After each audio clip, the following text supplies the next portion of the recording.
நமஸ்கார் சொல்லுங்க. துவாபரயுகத்தில் இது பூரா எள்ளு காடு. இந்த இடம் வந்து எள்ளு காடு. அதில் வந்து பகவான் சிவபகவான் இங்கே எள்ளளவே வெளியே வந்தார்.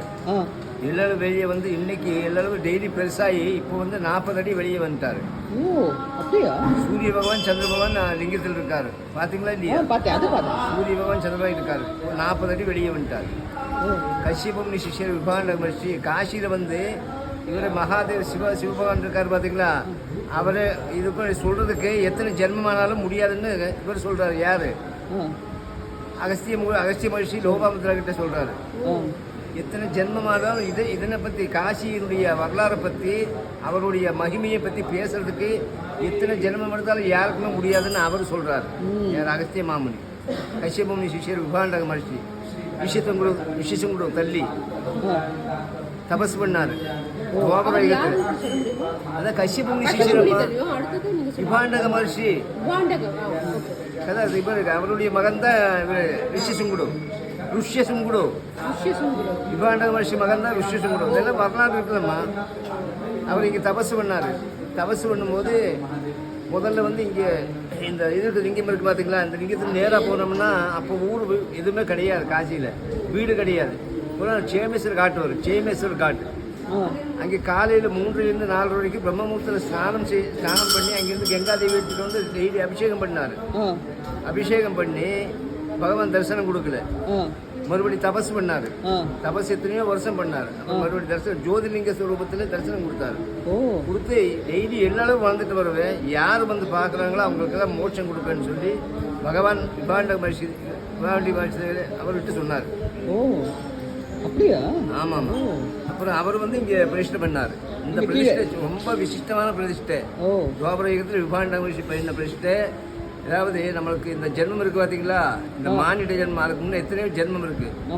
அப்போ நம்மளுக்கு ஏதாவது தெரியாமல் ஏதாவது சாபங்கள் பாவங்கள் இருந்தால் இங்கே இருக்கிற லிங்கத்துக்கு சேமேஸ்வர காட்டு பக்கத்துலேயே இருக்குது. இப்போ சொன்னேன் பார்த்தீங்களா? சேமேஸ்வர காட்டு இங்கேருந்து 15 நிமிஷம் போனால் சேமேஸ்வர காட்டு வரும். காலையில் 3லேருந்து 4:30 பிரம்ம முகூர்த்தம். அந்த நேரத்தில் நீங்கள் அங்கே ஸ்நானம் பண்ணி அங்கேருந்து கங்காதேவி எடுத்துகிட்டு வந்து இங்கே கீழே உள்ளே போகணும். கீழே உள்ளே போய் அவருக்கு வந்து ஃபஸ்ட்டு தாய் தந்தை குரு ஸ்மரணம் பண்ணுவோம். மறுபடியும் 3 பிரதட்சணம் பண்ணுவோம்.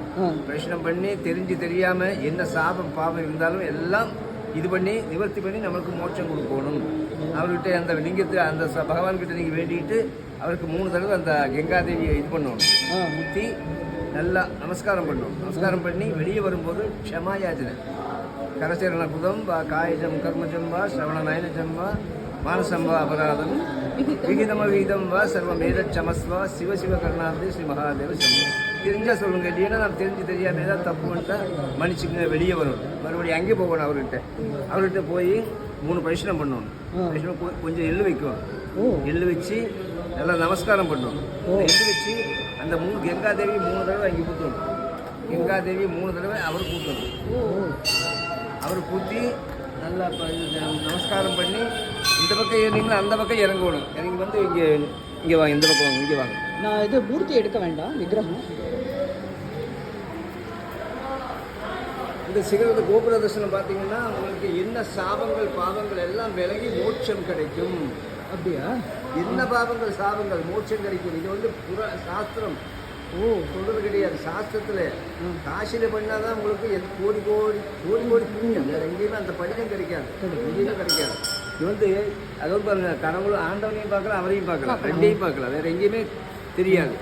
சிகரம் கோபுரம் செப்பரேட்டு, ஆண்டவன் செப்பரேட்டாக தெரியும். ரெண்டுமே தெரியும். வேற எங்கேயுமே தெரியாது. வேற எங்கேயுமே ரெண்டுமே தெரியாது. பார்த்தீங்கன்னா உங்களுக்கு காசினா அவ்வளோ புண்ணியமான இடம். காசி வந்து இந்த இதை பற்றி பேசுறதுக்கு அதை சொல்ல பார்த்தீங்களா? எத்தனை ஜென்மம். காசிங்கிறது 3 கண்டம். காசிங்கிறது பார்த்தீங்கன்னா 3 கண்டம். ஒன்று கேதார கண்டம், இன்னொன்று வந்து விஸ்வநாத கண்டம். விஸ்வநாதர் இருக்கார் பார்த்தீங்களா? அது விஸ்வநாத கண்டம். இன்னொன்று இங்கிருந்து ஓம்காரேஸ்வரர், அது ஓம்கார கண்டம். 3 கண்டம். இந்த 3 கண்டத்தில் இந்த பிரபஞ்சத்திலேயே 33 கோடி சிவலிங்கம் இங்கே இருக்குது. 33 கோடி சிவலிங்கம். இதில் வந்து ரொம்ப பவர்ஃபுல். இந்த பிரபஞ்சத்தில் இந்த உலகத்தில் ரொம்ப பவர்ஃபுல்லான இந்த கேதார கண்டமே பவர்ஃபுல். இது ஸ்வயம்பு சிவலிங்கம், இது மோட்சலிங்கம். பக்கத்திலேயே கௌரி கேதார்நாத், அது ஸ்வயம்பு. அங்கிருந்து பக்கத்தில் 5 நிமிஷம் போனீங்கன்னா சித்ராங்கதேஸ்வரர் மோட்சலிங்கம் இருக்கு. சிவகணம் பிரதிஷ்டை பண்ணாங்க. சிவகணம் பிரதிஷ்டை பண்ண மோட்சலிங்கம் இருக்கு. சித்ராங்கதேஸ்வரர் பக்கத்துல. அதனால இந்த இது கேதார கண்டம் முதல்ல பகவான் வந்து இங்க இருக்கிறவங்களுக்கு தான் முதல்ல மோட்சம் கொடுக்குறாரு. ஓ, இது கேதார் கண்டமா? கேதார கண்டம் இது. ரெண்டாவது விஸ்வநாதர் இருக்கார் பார்த்தீங்களா, அது விஸ்வநாத கண்டம். அது சுயம்பு சிவலிங்கம். ஆனால் அவுரங்கசீப் இது பண்ணி ஞானமாவிலே போட்டார். அப்புறம் ரெண்டாவது மூணாவது பாருங்க, ஓம்காரேஸ்வரர் ரொம்ப பவர்ஃபுல்லு. அங்கே வந்து அகார உகார மகாரம் சொன்னால் ஓம்காரம் கிடைக்கும். அந்த 3 லிங்கம் அகார உகார மகாரம் சுயம்பு சிவலிங்கம் அங்கே இருக்கு. அந்த லிங்கத்துக்கு நீங்கள் கங்காஜலம் ஊற்றுனீங்கன்னா இந்த உலகத்தில் இந்த பிரபஞ்சத்தில் எத்தனை சிவலிங்கம் இருக்குதோ எல்லாத்துக்கும் ஊற்றின புண்ணியம் உங்களுக்கு கிடைக்கும். 5 கிலோமீட்டர் அங்கேருந்து கோயிலா பஜார் ஃபேமஸ்ஸு. கோயிலா பஜார். ஓ, அப்படிங்க. அப்புறம் அந்த அதுவும் இல்லாமல் ஒரு அஸ்வமேத யாக விசேஷன புண்ணியம் கிடைக்கும்.